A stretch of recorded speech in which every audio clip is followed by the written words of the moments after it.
So now that you know a little bit about the specific notification pattern and you know a bit about what a fair semaphore is, let's take a look at how to visualize how to implement a fair semaphore using the specific notification pattern. And again, take a look at the link at the bottom of the page for the specific notification pattern description by my longtime colleague, Tom Cargill, and pay particular attention to listing 3, because that's the one that applies most directly to our use case. Even though it's actually slightly different in the paper, the basic mechanisms are still very similar for our use case. So we're going to take a look at a visual analysis of acquiring a fair semaphore, and we're going to assume that we have 2 threads, thread T1 and thread T2. And the way this is going to work is we're going to make ourselves a fair semaphore with an initial count of 1, which means the semaphore is available for use. And of course, as we'll see here, the so-called wait queue, which is the list of waiters, waiting threads, is initially empty because nobody's come along to try to acquire the semaphore when it's locked. So thread T1 comes along, it calls acquire. This will, of course, be able to get into the critical section right away because there's no waiters, there's no delay, there's nothing that has to do anything to slow down our ability to get inside that critical section. So what that means, if you're using the built-in monitor object implementation, you're able to get inside that synchronized statement because there's no contention at that point. Okay, now once we're inside the critical section, then we're going to go ahead and check to see what the queue status is. If the queue is empty and the permit count is greater than 0, which it was because it started out as 1. Remember, we created the count 1 here earlier. If you do an acquire, you come in, there's nobody waiting, the count's greater than 0, then with the lock held, you atomically decrement that count and you return. Now, keep in mind, this count is just a good old count. It doesn't have to be a volatile. It doesn't have to be an atomic integer. It's just a good old int. Because we're using locks, we're using the built-in monitor object intrinsic lock to ensure race conditions are not going to happen, to ensure that visibility and consistency are not issues, and so on and so forth. This is what we refer to as the fast path or the happy path. So you get in there, you get out really fast. On the way out, then you'll release the intrinsic lock and leave the monitor object's critical section, and someone else can then come along and do their thing. Speaking of which, let's assume that thread T2 comes along now. And thread T2 is also going to try to acquire the semaphore. However, even though the lock is available, because thread T1 released it when it left, the count is going to be 0, since thread T1 has already acquired that count. So what happens in that case is we're going to create a new wait object, which we call wait object A, and that wait object can be synchronized and synchronized upon, because it's a monitor object. It'll be stored in the wait queue, and then it can be waited upon by thread T2. And thread 2 is then going to wait on that new wait object, which is just a good old Java object that, of course, is a monitor object, because all Java objects are implicitly monitor objects. So what's important to realize here is that the waiting that occurs on the newly created wait object sub A always happens outside of the critical section of fair semaphore. And that's because we don't want to have the nested monitor lockout problem that I had talked about when we discussed the usage considerations for monitor objects. So waiting will always be done without the lock, without the intrinsic lock on fair semaphore held. And that'll take a little bit of gymnastics on your part to figure out how to structure that code, but take a look at the pattern description in listing 3, and it'll give you some good clues.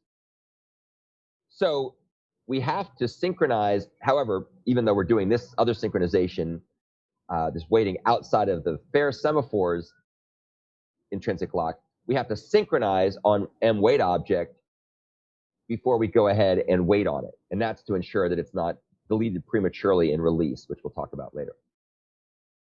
You also have to synchronize in the intrinsic monitor lock to update the wait queue safely. So any changes to wait queue, which is this list that's part of fair semaphore's state, it's shared mutable state, it's a field that's in fair semaphore. Any changes to that, like adding a new wait object, that has to be done with the intrinsic monitor lock, the fair semaphore's intrinsic monitor lock held. So again, some other subtlety that you have to be aware of. So with the proper locks held in the proper order and so on, then we're going to add the wait object A to the end of the wait queue, so things will be awakened in FIFO order. And then on the way out, we release the intrinsic monitor lock and leave the monitor object's critical section. And then we're going to go ahead and be going to sleep on that wait object. So again, wait must be made with wait object A synchronized, but without holding the intrinsic monitor lock to avoid self-deadlock or the nested monitor lockout problem.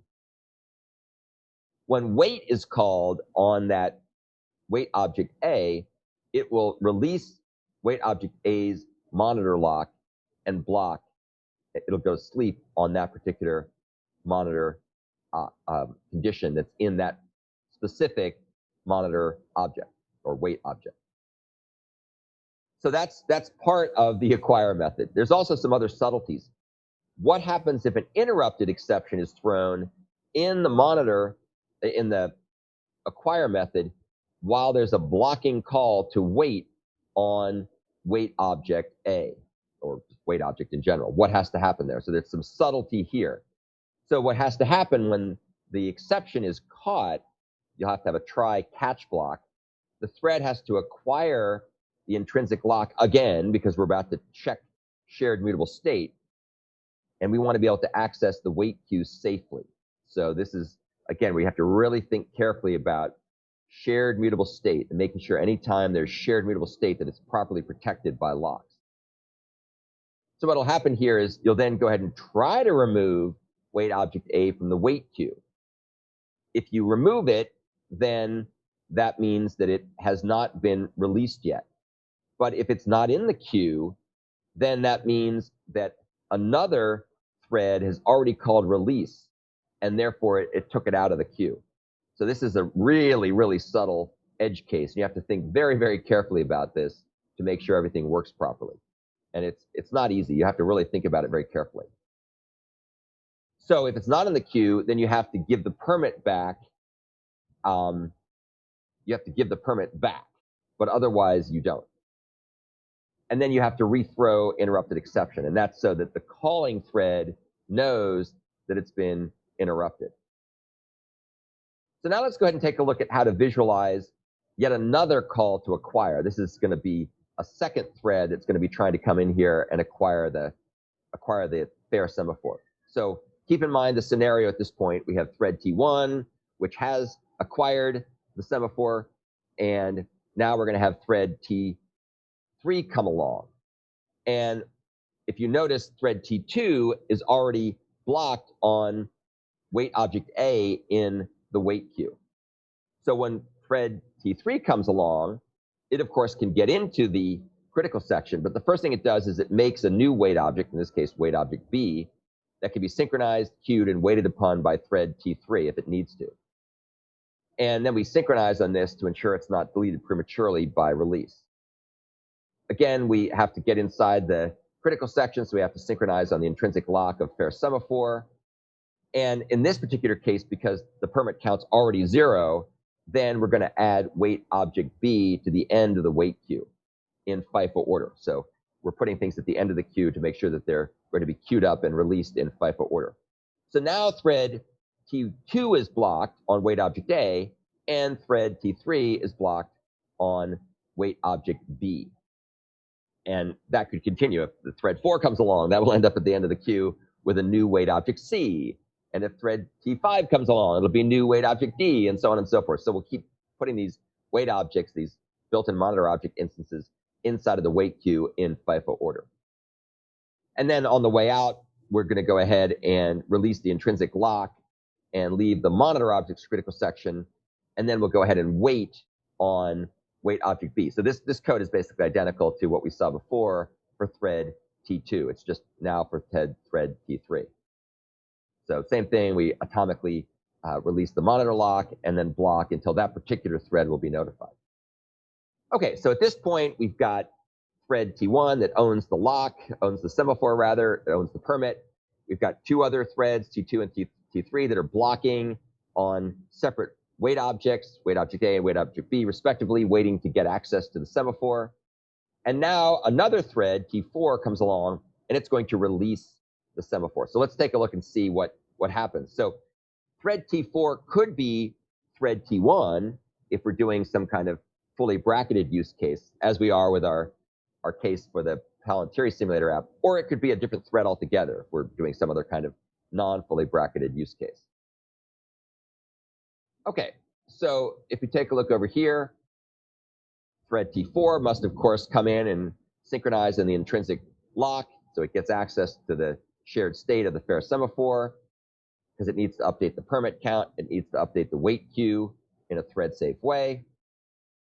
What it then does, if there's another waiter, like wait object A, is in the wait queue, then another thread is going to be waiting to acquire the semaphore.